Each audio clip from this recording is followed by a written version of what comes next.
오늘 하나님께서 우리에게 주시는 말씀 같이 보겠습니다. 빌립보서 2장 5절에서 8절까지 말씀입니다. 제가 받들어서 읽겠습니다. 너희 안에 이 마음을 품으라. 곧 그리스도 예수의 마음이니 그는 근본 하나님의 본체시나 하나님과 동등됨을 취할 것으로 여기지 아니하시고 오히려 자기를 비워 종의 형체를 가지사 사람들과 같이 되셨고 사람의 모양으로 나타나사 자기를 낮추시고 죽기까지 복종하셨으니 곧 십자가에 죽으심이라. 아멘. 하나님 말씀입니다. 오늘은 겸손에 대해서 같이 좀 말씀을 나눠보고 싶습니다. 우리가 쓰는 여러 말들 중에서 그리고 여러 우리가 표현하는 단어 중에서 관계를 생각하지 않으면 설명할 수 없는 말들이 거의 대부분입니다. 그러니까 관계가 없으면 혼자서 예를 들어서 우리 겸손이라는 단어가 대표적인데 겸손이라는 말의 정의를 찾을 수 있지만 그 겸손이란 말을 마음에 닿게 설명하기 위해서는 사람과 같이 연결해서 사용하지 않으면 혼자서 겸손해질 수 있는 방법은 없거든요. 둘이 있을 때, 셋이 있을 때, 여럿이 있을 때 저 사람의 마음이 더 겸손하다 이렇게 표현할 수 있지 혼자서 겸손할 수 있는 방법은 없습니다. 관계 안에 있을 때에만 발생하게 되는 여러 일들이 있죠. 사랑도 대표적입니다. 혼자 하는 사랑이 있지 않냐, 짝사랑이 있지 않냐라고 이야기하지만 이것은 그 사람과 내가 같이 상호적으로 사랑하느냐의 차이이지 내가 사랑하는 어떤 대상이 있는 것은 사실이니까 혼자서 살 수 있는 사랑은 없습니다. 하다못해 자기를 사랑하더라도 자기를 대상으로 한 사랑, 자기가 또 다른 대상이 되어서 사랑하는 것이지요. 이게 다 관계 가운데 설명될 수 있는 말인데 겸손에 대해서 그러다 보니까 우리가 조금 더 질문해 봐야 될 이런 관계에 있어서 질문해야 될 필요가 있겠다고 싶습니다. 입실렌트라는 곳에서 병원이 있었는데 그 병원엔 정신과 병원이 있었습니다. 이 병원에 밀턴 로키치라는 분이 3명의 자신이 그리스도라고 이야기하는 하나님이라고 우기는 세 사람과 함께 장기적인 실험을 하게 되었습니다. 실험이라기보다는 그들을 좀 돕기 위해서 이 망상에서 나와야 될 텐데 근데 본인이 하나님이라고 우기니까 어떻게 해야 되나 그리고 이제 상담도 하고 치료도 하고 그렇게 하다가 이 세 사람을 한 방에서 한 2년 6개월 정도를 같이 2년 동안 한 방에서 자고 함께 식사하고 이렇게 하기로 실험을 했다는 거예요. 이 세 사람을 하나님 세 분을 모아놓고 삼위일체 아니겠습니까? 한 방에다 모아놓고 그렇게 이야기하다 보면 원래 이분들이 레온, 조집, 클라이드 각자 자기 이름이 있는데 본인의 모습으로 좀 돌아오지 않을까? 하나님들 사이에 있다 보면 본인의 정체성과 자아를 깨닫게 되지 않을까? 이렇게 이야기하던 중에 흥미있는 대화를 발견하게 되고 이 프로젝트를 접으셨답니다. 그게 뭐냐면 어느 날 한 분이 나는 메시아이며 하나님의 아들입니다. 나는 사명을 가지고 이 땅을 구원하기 위해 이곳에 보냄을 받았습니다. 이렇게 이야기를 하더라는 거예요. 그 방에서. 그래서 로키치라는 분이 어떻게 그것을 알았습니까? 그걸 어떻게 알았어요? 어떻게 알아요? 그렇게 물었더니 하나님께서 내게 말씀하셨습니다. 이렇게 대답을 했대요. 근데 바로 옆에 있는 또 다른 사람이 바로 대받아쳐서 나는 너한테 그런 말 한 적이 없는데 이렇게 이야기를 했답니다. 나는 너한테 그런 말 해본 적이 없는데 어디서 듣고 왔느냐. 그 얘기 듣고 이거 안 되는 거구나. 서로가 자기를 하나님이라고 알고 있는 바에는 이거 안 되는 거구나. 자기의 입장과 자기 생각을 절대적으로 생각해서 나아가는 것에 극단의 예를 보았습니다. 극단의 예를. 하지만 우리 스스로도 우리 자신에 대해서 어떤 기준과 어떤 생각들을 생각보다 과하게 이렇게 생각하는 경향들이 참 많이 있습니다. 그러다 보니까 따라가지 못하는 거죠. 운동에 가면 꼭 하는 계주 달리기 그리고 그 꼭 나오는 부모님들 달리기 있죠. 부모님들 달리실 때 꼭 나오는 장면 하나도 있습니다. 가다가 엎어지기. 아마 그분들은 전부 다 소시적이 한참 시대 때는 진짜 선수였을 것 같습니다. 일단 폼이 딱 그런데 문제는 이 마음은 저 한 100m 앞에 날아가는데 다리가 그렇게 가지 못하죠. 넘어지게 됩니다. 그런 거 이상하다고 생각하지 않아요. 왜냐하면 우리도 한 번만 뛰어보면 몸이 안 따라간다 이런 생각 드니까요. 목사님들끼리 이렇게 모이다가 노안 얘기가 나왔어요. 노안 얘기가 눈이 침침해진다 막 이런 얘기를 할 때만 해도 30대 목회할 때는 그런 거 전혀 이해하지 못했어요. 눈이 좀 피곤한가 보다 이렇게 생각했는데 어느 순간에 이렇게 작은 것이 내밀면 짜증이 확 나는 거예요. 이게 지금 뭐 어떻게 하라고, 지금 안경을 벗어도 안 보이고 써도 안 보이고, 그래서 카메라로 찍어가지고 확대해서 봐야 되는, 이게 도대체 무슨 것이냐, 이렇게 봐야 되는 때가 오더라고요. 근데 그러면 막 내가 이제 늙었나 보다 이렇게 좌절할 때가 아니라 내 주위에 뭐가 생긴 건지, 난 어떻게 변한 건지, 어떻게 성숙했는지를 생각하고 질문하게 되더라고요. 제게 눈은 조금 나빠졌는지 모르겠지만 그 시간들을 보내면서 제게 남아있는 것들도 참 많던데요. 똑같은 글을 읽어도 예전처럼 어떤 명민한 분석이나 이런 것은 조금 떨어질 수 있어도 통찰이나 그것에 대해서 내가 어떤 말을 이야기하는지 공감하는 게 훨씬 더 많아진 것 같아요. 이게 이런 마음으로 이야기하는 거구나. 예전에는 번득이는 아이디어가 너무 좋았다면 요즘은 마음을 절절하게 울리는, 공감할 수 있는 게 훨씬 더 마음이 많이 가고 그러죠. 제가 성숙하고 성장했다는 뜻이라고 생각이 듭니다. 가끔 가다가 예전에 읽었던 책들을 이렇게 뒤껴봐요. 그럼 모르겠어요, 무슨 말인지. 내가 이 책을 정말 읽었나 싶기도 하고, 이렇게 어려운 책이 우리 집에 있었네, 심지어 줄이 쳐 있네, 거기다가 낙서도 해놨네, 메모도 해놨네, 내 글씨네, 이런 막 굉장히 놀라게 되는 일이 많이 있죠. 자기 상황도 딱 그렇겠다는 생각이 들어요. 여러분 스스로가 관계에 있어서나 여러분 스스로의 어떤 관계의 점수에 있어서 내가 충분히 겸손하다고 생각하십니까? 아니면 내가 나 스스로 생각할 때 교만하다고 생각하십니까? 이 교만이라는 것은 사실 성경에 나오는 제일 첫 번째 죄이기도 합니다. 선악을 알게 하는 나무의 실과를 따먹었을 때 사단이 하와에게 했던 유혹의 장면 중에 이렇게 나와요. 네가 이것을 따먹으면 하나님과 같이 될 것이다, 이렇게 표현을 하거든요. 이 하나님과 같이라고 이야기할 때 원어 히브리어 성경도 그렇고 쉽게 비교할 수 있는 영어 성경을 봐도 이것이 비교급이라는 것을 통해서 쓰여진 것을 알 수 있어요. 하나님처럼, 우리는 처럼이라고 이야기하는 것처럼 내가 누구와 같이 되다라고 이야기할 때 비교 대상이 있어서 내가 하나님처럼 되고자 하는 것에 대한 유혹이 사단이 사람에게 첫 번째 했던 유혹이고, 그래서 죄가 발생됐고 그 죄를 구체적으로 교만이라고 이야기를 해요. 하나님과 같아지려고 하는 거. 그게 어느 순간에 우리 안에, 우리 삶에 내가 하나님만큼 돼. 다시 말해서 나 말고 하나님 빼고 다른 모든 사람들은 다 내 밑이야, 내 의견이 짱이야, 이렇게 생각하게 되는 거. 그래서 사회적인 현상으로 갑질까지도 할 수 있는 그런 빌미가 되는 게 뭐냐면 나랑 비교할 사람 없다, 내가 최고다. 이게 교만의 기본적인 분위기와 정서가 되죠. 한 4가지 모습들이 있어요. 일단 허영, 난 왜 이렇게 멋있어, 이런 정도는 귀엽잖아요. 그런데 자기 의견, 그리고 이가 무조건 잘 될 거라고 생각하는 사람들 보면 낭만적인 건 참 좋지만 이게 피해 수준이 되는 사람들이 있어요. 허영으로 있는 사람들, 욕심이 너무 많거나 이런 사람들도 있고요. 또 고집도 너무 세요. 절대 바뀌지 않아요. 아무리 얘기해도 네가 틀렸다고 얘기해요. 네가 틀렸다고. 뭐 손을 들어서 다수결로 할 수도 없어요. 왜냐하면 이거 바보들이 몇 명인데 다수결로 하면 뭐하냐, 이런 식으로 얘기를 하니까 고집도 꺾을 수가 없어요. 그리고 배척해요. 자기 의견 아니면 다 이상해요. 다 이상해요. 그리고 본질적으로 비교해요. 교만한 사람들의 기본적인 것은, 사실 교만의 기본적인 특징이 비교에서부터 나와요.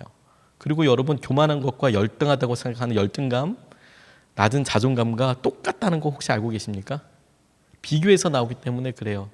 교만한 사람이 자기의 교만함을 충분히 뿜어낼 수 없을 때 나타나는 현상 중에 하나가 뭐냐면 낮은 자존감이에요. 내가 열등하다고 생각해요. 나 왜 이렇게 안 되지? 왜 다른 사람들은 뭐가 이렇게 안 돼? 라고 이야기하면 저 사람이 교만하구나, 이렇게 사실 평가를 해요. 내가 어떤 기준과 어떤 생각들에 대해서 잘못 생각하고 있는 것들. 그래서 이 겸손이란 말을 생각할 때 우리가 굉장히 혼란스러워요. 사실은 우리가 겸손해져야 된다, 그리스도인으로서 겸손해져야 된다고 생각을 하면 우리는 특정한 사람들을 떠올리거든요. 그래서 예의 바르다와 많이 헷갈리는 것 같아요. 예의 바른 사람, 내가 어떤 일에 있어서 나 자신을 드러내지 않고 내가 어떤 것을 아주 정중하게 해 나가는 과정들을 겸손하다고 착각하는 경우들이 의외로 많고요. 또 하나, 내가 어떤 사람과 비교해서 저 사람만큼은 안 되기 때문에 내가 교만하다고 생각하는 경우도 있어요. 행동에 대해서 겸손한 사람은 이런 일을 해. 어디 가서 숟가락이라도 먼저 놓고 방석이라도 먼저 깔고 뭐 뒷정리 있으면 자기가 하고 자기 말 함부로 얘기하지 않고, 우리는 겸손이라는 것을 어떤 행동으로도 축을 이뤄서 겸손한 사람은 이렇게 한다라고 생각을 해요. 그리고 그걸 자기가 못했을 경우에 내가 겸손하지 않다고 생각하는 경우도 의외로 많습니다. 그런데 겸손을 그렇게 보아서는 끝이 없겠죠. 말씀드린 대로 이 겸손이란 단어가 사람들과의 관계에서 통용되기 때문에 이 관계에서 설명하지 않으면 제대로 된 정의를 할 수가 없고, 그게 뭔지, 그 기준을 무엇으로 잡을지에 대해서 알 수가 없습니다. 우리가 보았던 경험했던 어떤 사람의 어떤 모습을 통해서 겸손이라고 보기에는 어렵고, 성경이 이 겸손에 대해서 이야기하고 있는 핵심이 뭐냐면 우리의 마음 중심이 통째로 바뀌어야 한다는 거예요. 마치 예전에는 천동설이 있어서 태양이 지구 중심으로 돌고 달도 지구 중심으로 돌고, 달이 지구 중심으로 도는 것은 맞는 이야기지만 아무튼 별도 다 지구 중심으로 돌고, 그렇게 계산을 했다가 코페르니쿠스라는 사람이 지동설을 이야기하면서 아니다, 태양 주위를 지구가 돈다, 지구 주위에 도는 애는 달밖에 없다, 별도 각각 다른 것 위해서 돈다, 이렇게 생각을 하지 않았습니까? 사고의 틀이 지구에서 태양으로 이렇게 가듯이 우리가 교만이라는 것을 생각하고 이것에 대해서 바르게 기준을 잡기 위해서 해야 하는 게 뭐냐면, 나 중심에서, 내가 변하고 내가 하는 나의 중심에서 이것이 하나님께로 가야, 하나님께 어떻게 할 것인가, 하나님의 기준에서 어떻게 할 것인가로 가야 겸손에 대한 제대로 모습을 볼 수가 있어요. 그래서 루터는 이렇게 표현했습니다. 하나님께서 하나님 되시도록 하는 게 겸손이다. 하나님께서 하나님 되시도록 하는 것이 겸손이다. 그러니까 내 삶에 제가 어떤 집사님이나 권사님이나 장로님이나 목사님 사이에서 제가 겸손이라고 이야기하는 어떤 일들을 구체적으로 실행한다라고 이야기할 때, 내가 그 사람에게 지금 이 순간에 어떤 섬김의 모습을 보였다고 해서 겸손한 게 아니라 내 마음이 진심으로 하나님께서 이 자리의 중심이셔서 하나님께서 하시는 것으로 나아가게 될 때 나오는 행동들이 하나님 보시기에, 그리고 우리가 나중에도 흔들리지 않는 겸손이라는 범주와 정의 안에 들어가게 될 거라는 거예요. 그래서 오늘 본문 말씀에 5절 8절 말씀을 읽은 이유가 그렇습니다.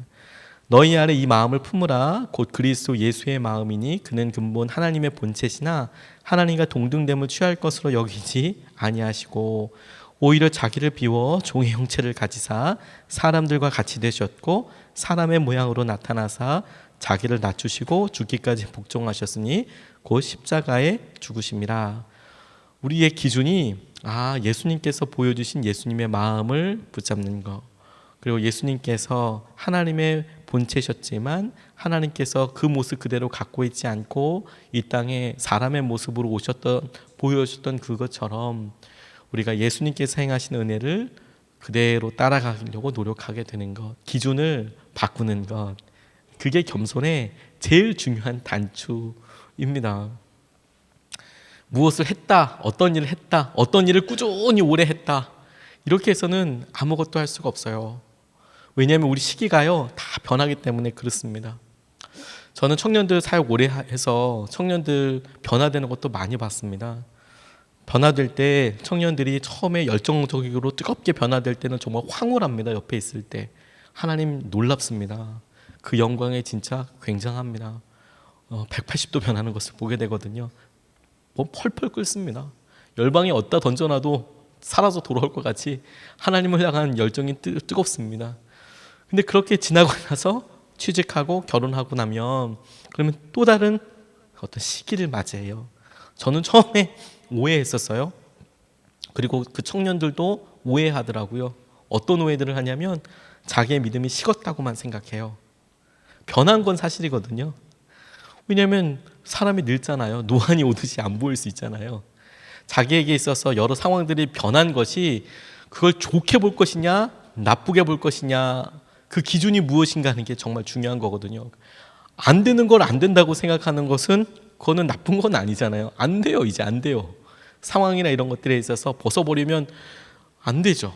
제가 어떤 물건을 산다거나 뭐 어떤 소비 활동을 하는 데 있어서 결혼하기 전에 총각대 모습으로 그냥 그대로 막 산다면 얼마나 부담스럽겠습니까? 저희 집사람이나 저희 가족이. 그때는 저 생각만 하면 되니까, 제가 안 먹으면 되니까 안 쓰고 안 먹고 그냥 내가 사버리지 뭐. 그리고 그냥 그거 하는 경우도 예전에는 있었거든요. 근데 지금은 그렇게 하지 않아요. 근데 그렇다고 해서 제가 변화된 것은 확실하지만 제가 나빠졌다고 이야기하지는 않아요. 그게 정상인 거니까. 물론 뭐 충분히 빌 게이츠 정도 돼서 그런 거 상관없이 할 수도 있을 사람들도 있겠지만 건강하게 변화된 거죠. 겸손도 마찬가지라는 생각이 들어요.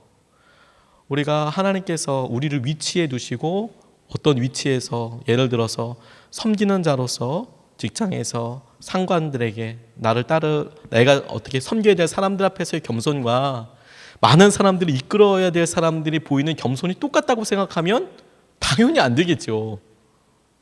그 이상하지 않겠습니까? 그렇게 그 행동이 똑같다고 한다면 그럴 수는 없는 거죠. 서번트 리더십이라고 이야기할 때, 섬기는 리더십이라고 이야기할 때 섬긴다는 것은 마음가짐을 이야기하는 것이지 사장님이 부장님이 다른 사람들 커피 타주고 이런다고 해서 서번트 리더십이 되는 게 아니에요. 그건 행동일 뿐이고 내 마음이 정말 그렇게 사람들을 섬기는 마음으로 다가가는 태도를 말하는 것이죠. 겸손도 똑같습니다. 어떤 행동이 아니라 그러면 내가 종의 자세로 어떻게 예수님을 따를 것인가. 우리는 슈퍼맨이 아닙니다. 초인이 되려고 되지 않고도 사람들을 도울 수 있는 방법이 많이 있어요. 그러니까 우리가 혼자 있을 때 밤을 꼬박꼬박 새고 그렇게 해서 사람들 돕기도 하고 돈 걱정하지 않고 사람들 그냥 재정을 흘려보내서 도울 수도 있고 그랬던 적이 있었을 수 있지만 지금 그렇게 안 된다고 해서 고민할 게 아니라 진짜 우리의 삶에서 가장 할 수 있는 것을 이제 보는 거죠. 종의 삶을 살도록 하나님 어떻게 해야 할 건가. 말씀드렸듯이 이 겸손이 다시 한번 관계와 관련이 있기 때문에, 그리고 이 관계는 진정한 섬김과 치유와 관련이 있기 때문에 그렇습니다. 우리가 부부가 된다고 할 때 우리에게 영적인 성숙이 있어요. 부부가 되면 하지 않아도 될 일들을 해야 되고 하기 싫어도 해야 될 일도 부지기수로 많습니다. 부모가 되면 어떻습니까? 더 많습니다. 저만 많습니까? 아무 공감을 이거 목사님만 많으시군요 생각할 수 있겠지만 부모가 되면 엄청 많습니다. 저 고등학교 3학년 학생들 갖고 있는 데리고 이렇게 모시고 있는 고3 고3이나 수험생들 부모님들 보면 자기 시간 다 쪼개가면서 진짜 반차 월차 써가면서 애들 필요하다 그러면 거기 가서 그때는 다 그렇게 합니다. 그렇게 하는데 그걸 내가 이걸 이 짓을 왜 하고 있나 이렇게 생각하지 않습니다.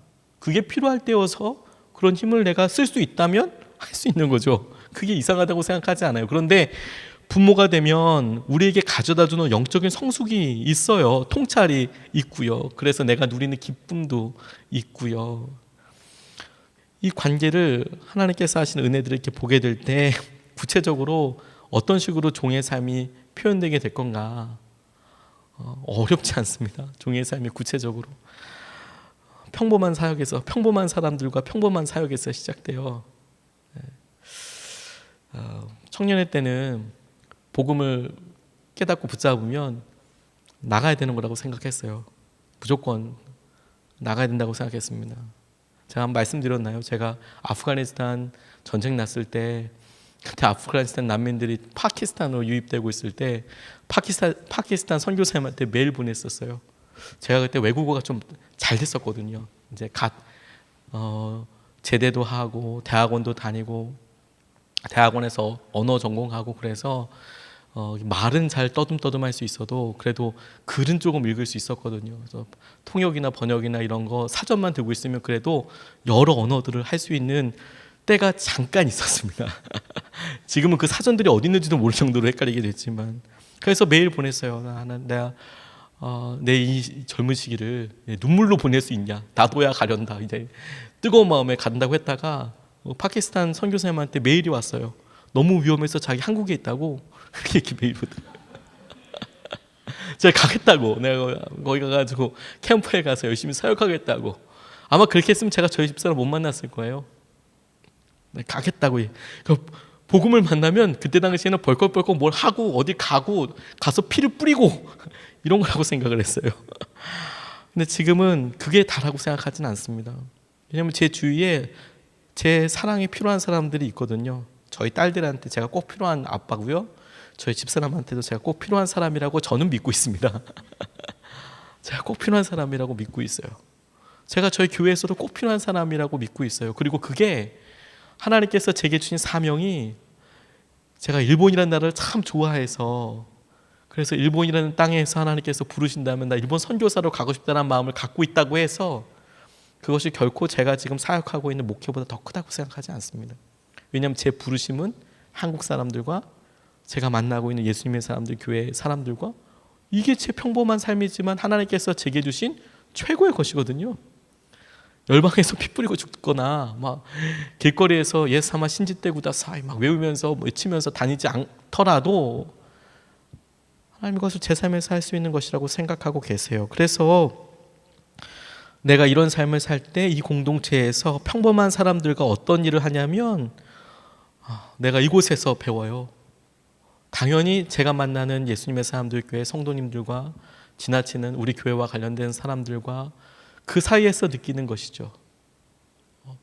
그래서 큰 교회에 아주 뛰어나신 분들과 만났을 때에 배울 수 있는 것도 좋은 것이 있겠지만, 저는 날마다 똑같은 사람을 만나고 그 똑같은 분들을 대하면서 제가 어떻게 주님의 종으로 겸손해져야 하는지, 주님이 어떻게 이 자리에서 말씀하셔야 되는지에 대해서 질문하죠. 그 사람들은 큰 교회 목사님은 교회가 작으니까 제한적일 거라고 생각하지만, 하나님은 그런 것으로 저를 평가하지 않으실 거예요. 제가 날마다 만나는 이분들에게 제가 어떤 주님의 마음으로, 주님의 태도로 내가 대할 것인가가 제가 지금 순간에 표현할 수 있는 겸손이지, 저희 교회에 전 대통령이 막 오셔서 제가 그분 앞에 겸손을 떨며 제 어떤 것을 표현하며, 혹은 진짜 어마무시한 분이 오셔서 하는 이런 것은 하나님의 겸손이라고 생각하지 않으실 거예요. 지극히 일상적인 것에서, 제가 만나는 것에서 하는 바로 그것이 겸손이더라. 두 번째, 겸손이 종의 형태로 나타나게 때 평범한 사람들, 날마다 만나는 사람들 가운데 일어나게 되는 주님의 마음, 주님의 종되는 것. 두 번째는요, 방해받기를 감수하는 거예요. 방해받기를 감수하는 사역. 제가 참 좋아하는 목사님 중에서, 저도 참 닮아가려고 하고 싶어하는 목사님 중에서 목사님 한 분이 언제 들어가도 자리에 일어나셔서 기쁘게 받아주시는 분이 계세요. 이 언제 들어가도라고 이야기하는 이유는 뭐냐면, 심란할 때가 있거든요. 토요일 저녁 같은 경우에는 막 스팀이 막 올라갑니다. 이제 막 거의 이제 설교 마무리하고 막 달달달달 외우고 있거나, 막 갑자기 없고 다시 쓰는 경우들도 있거든요. 몇 번 없고, 막 왜 하나님께서 이걸 월요일날 없지 않고 왜 꼭 토요일날 저녁에 이렇게 하시는지 천국 가면 물어보고 싶지만, 아무튼 막 그러면 힘들어요. 그런데 이제 약속을 잡죠. 이제 미리 잡혀 있는 경우는 그래도 좀 낫습니다. 근데 이제 잡아서 오는 경우 있어요. 그러면 저는 그 목사님처럼 딱 다 내려놓고 그렇게 이야기하지 못할 것 같아요. 물론 그분이 교회가 아주 크다 이렇지는 않습니다. 그러니까 교회 작네 이렇게도 전 생각하지 않습니다. 왜냐하면 굉장한 힐링이 있거든요.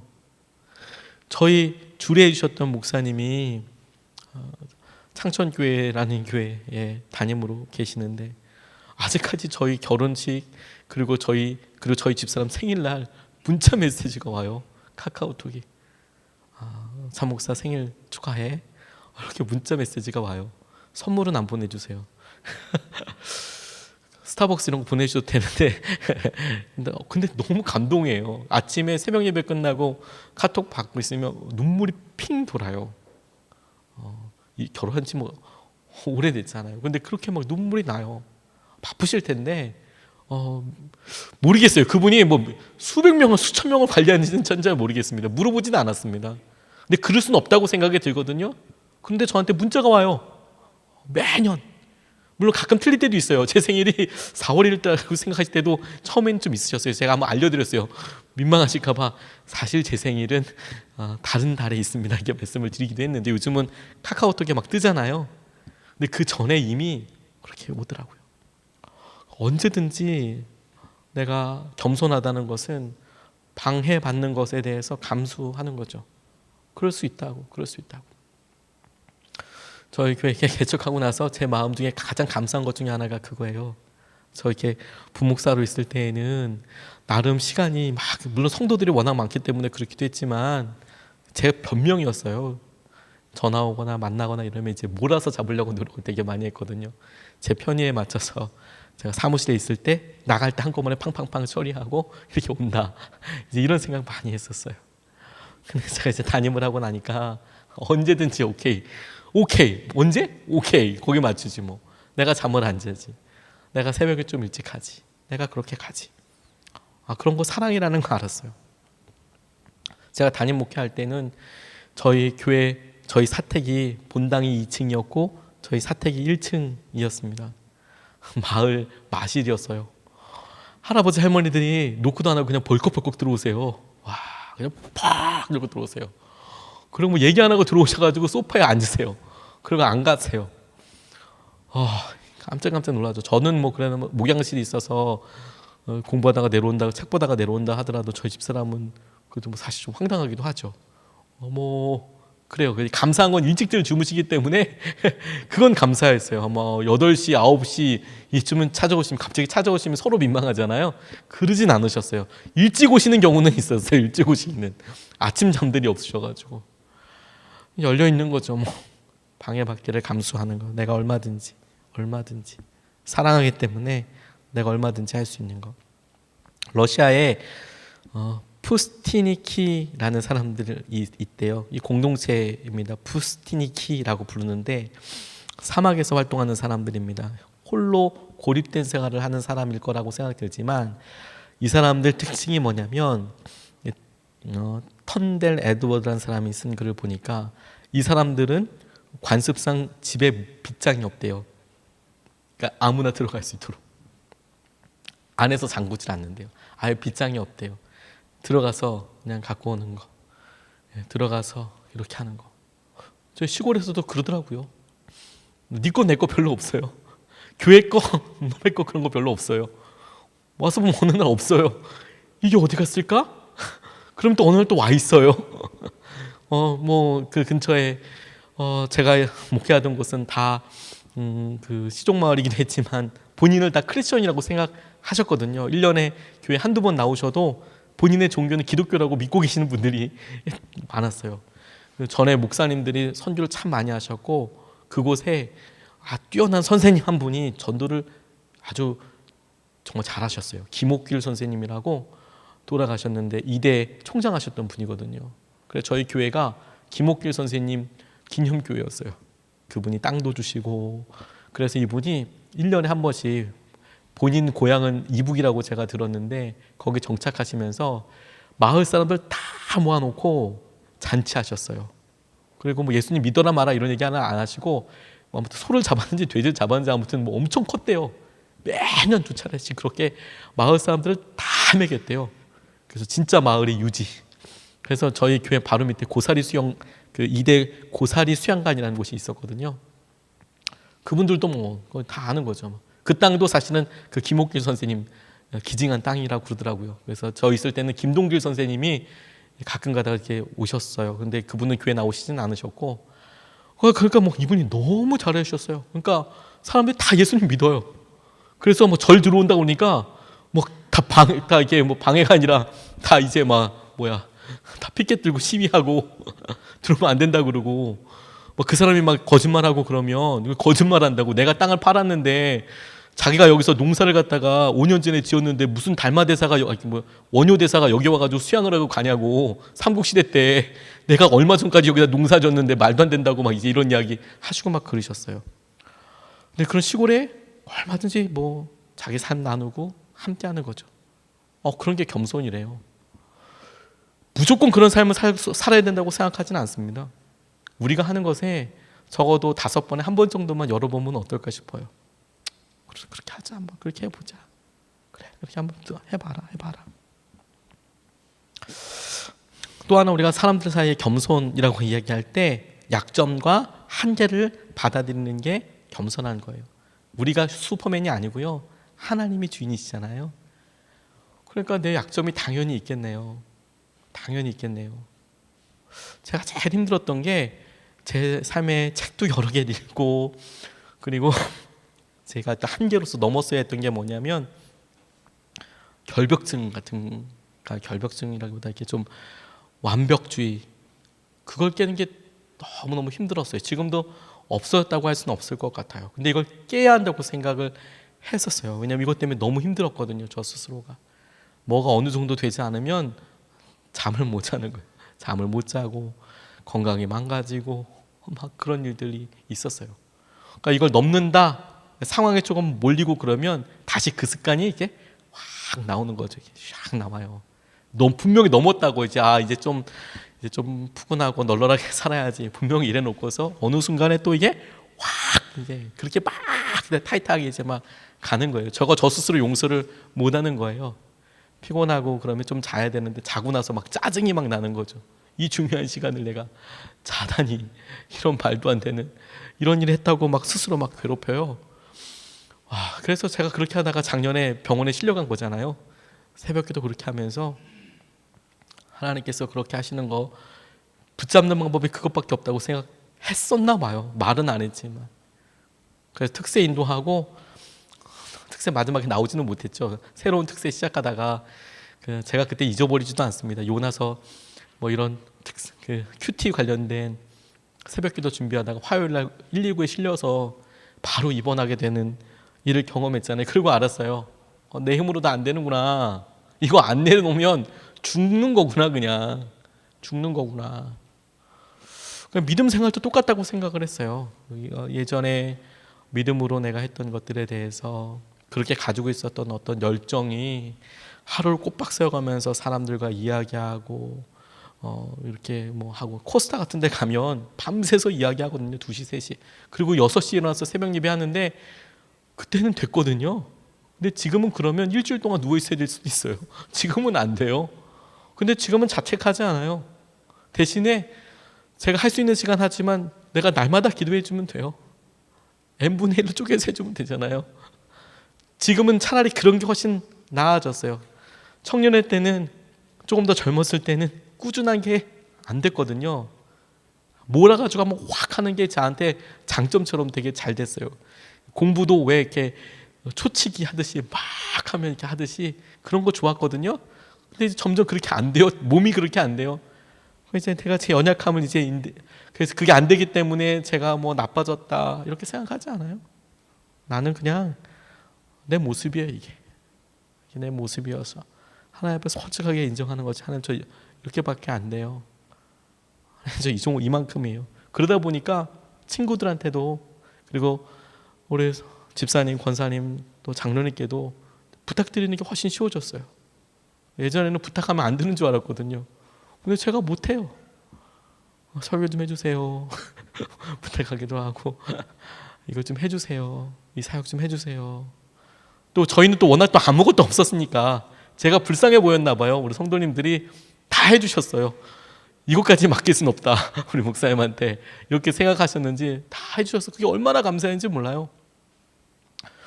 연약한 걸 인정하니까 그분들의 장점이 보이더라고요.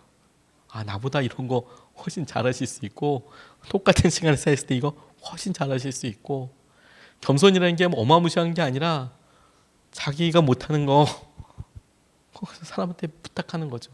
당신도 잘해. 저희 참 우리 목사님 중에서 임재용 목사님이라는 분이 계세요. 아시는 분들도 계시겠지만 우리끼리는 대인배라고 불러요. 이분이 얼마나 마음을 시원시원하게 이야기해 주신지 몰라요. 같이 이야기하고 있으면 마음이 시원해요. 개인적인 자리에서 설교 때는 또 다른 스타일이지만 이분이 막 축복 같은 것도 막 참목사 밑도 끝도 없이 잘 될 거야 막 이렇게 얘기해요. 막 이분이 뭐라고 말씀하시냐면 제가 한번 감신대 갈 때 한번 전화 드렸더니 냉면 먹자고 갑자기 부르셔가지고 교제하기 위해서 갔거든요. 이분이 저희 교회 뭐라고 축복해 주셨냐면 한 3년 있다가 500명 될 거야 막 이렇게 얘기해요. 뭐 아무런 근거가 없어요. 아무런 근거가 없고 밑도 끝도 없이 갑자기 500명이래요. 그래서 아멘. 근데 어떻게 될까요 그게? 이렇게 이야기할 정도로 참 재밌거든요.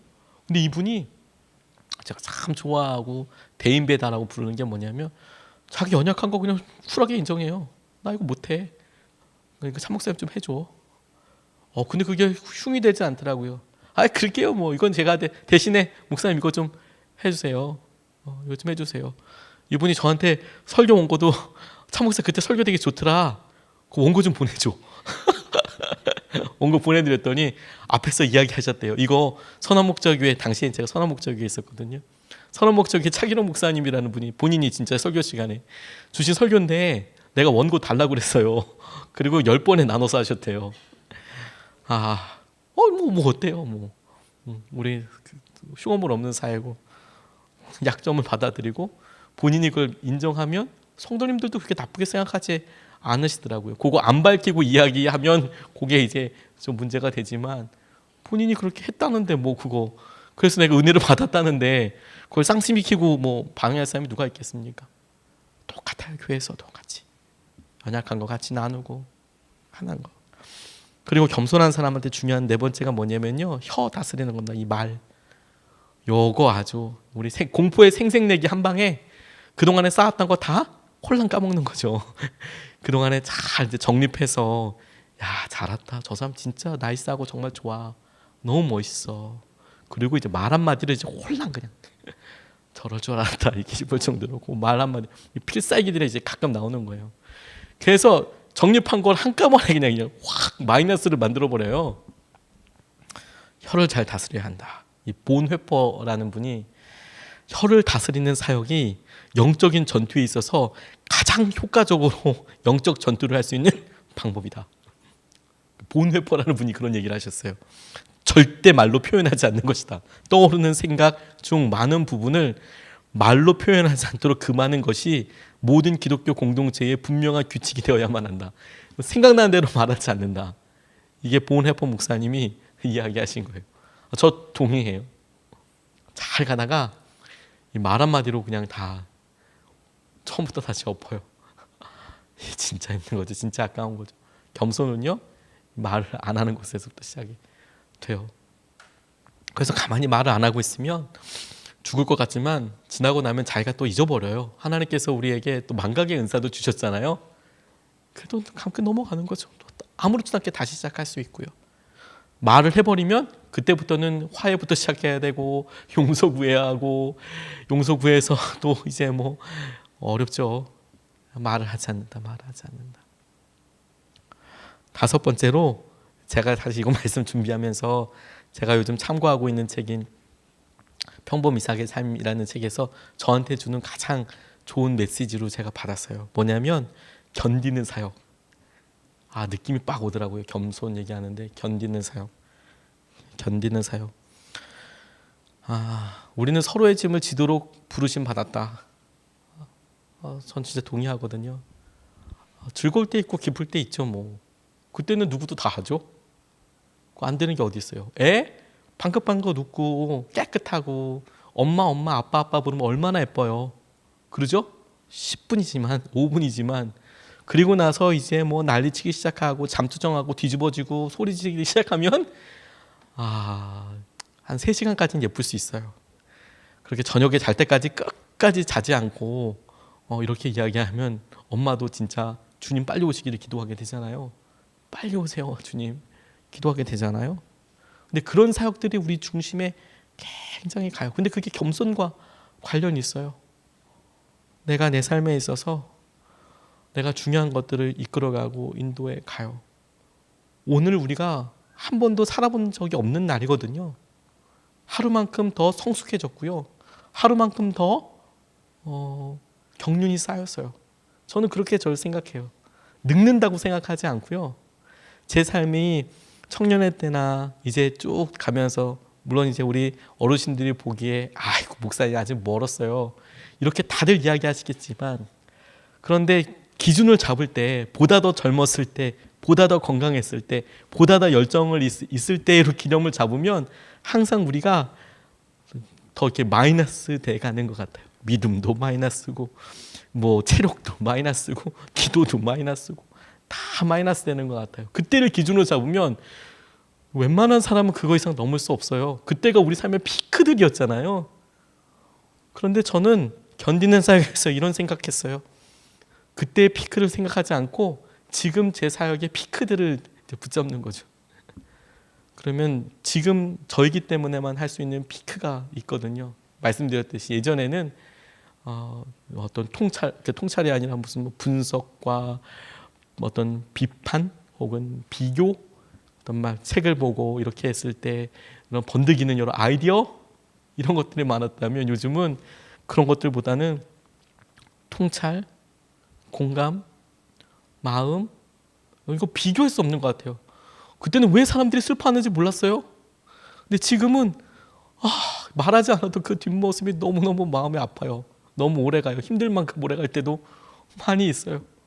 피크가 됐어요. 앞으로는 더 다른 쪽으로 제 삶의 피크들이 또 생길 거예요. 최고의 경험이 그렇게 쌓여져 왔기 때문에 오래 좋았기 때문에 그래서 견디는 사역이라고 할 때 하나님께서 제게 이거 위로처럼 주신다는 생각이 들었어요. 겸손할 수 있는 방법이구나. 내가 안 되는 것도 보고 그리고 안 되는 것 때문에 하나님께서 나를 변화시켜 가시는 것도 바라보게 되고 그렇게 이끌어 가시는 것도 보게 되고 저 예전에 새벽기도 못 나올까 봐 알람 시계 4개씩 맞춰놓고 그랬거든요. 물론 지금도 맞춰놓긴 합니다. 그런데 많이 자유로워졌어요. 그리고 잘 일어나고요. 습관이 돼서 그런 게 아니라 잠을 뭐 원래 많이 자는 편은 아니기 때문에 그런데 마음이 편해진 것 같아요. 예전에는 저 스스로를 용서할 수 없었거든요. 그래서 막 저를 쪼는 거죠. 막 어떻게 해야 되나 어떻게 해야 되나. 근데 지금은 할 수 없지 뭐 어떻게 해나 이게 뭐 몸이 안 되는 걸 어떻게 하겠어요. 그렇게 이제 저 사랑해 주기로 했어요. 저도 겸손해야잖아요. 저 스스로. 제가 예수님 대하듯이 저 스스로가 예수님 저 어떻게 생각하시는지 그렇게 대해주면 되겠다는 생각을 했어요. 겸손은 예수님 마음으로 대해주는 거랍니다. 예수님이 종으로 섬기셨듯이 저희 삶에서 그렇게 주님께서 하시는 은혜들이 드러날 수 있으면 좋겠습니다. 탁월함이 아니고요. 겸손이 우리에게 미덕이 되는 게 우리에게 늘 안식과 쉼이 되는 이유가 뭐냐면 탁월함이 아니어서 그래요. 탁월한 거는 몇몇 사람들만 잘할 수 있지만 겸손한 거는 내가 주님 마음으로 품고 다른 사람들 앞에서 가리워지는 것은 능력과 상관없이 할 수 있잖아요. 그러니까 너무 감사하죠. 주님께서 그걸 보신다니까. 우리가 그런 삶으로 주님께서 하시는 은혜들을 더 놀랍게 기쁨으로 누리게 되기를 주님의 이름으로 축복합니다. 같이 말씀 붙잡고 기도하겠습니다. 주님의 마음을 달라고 기도하고 싶습니다. 주님의 마음을 주십시오. 주님께서 우리 가운데 당신의 마음을 주셔서 우리가 종의 모습으로 오셨던 예수님처럼 주님께서 이끌어주신 은혜를 마음을 하나님 우리가 누리게 하여 주십시오. 우리가 주님처럼 온전히 주님과 함께 동행하며 살게 하여 주십시오. 이렇게 우리 같이 기도하시겠습니다. 아버지 하나님 감사합니다. 하나님의 은혜로 인하여서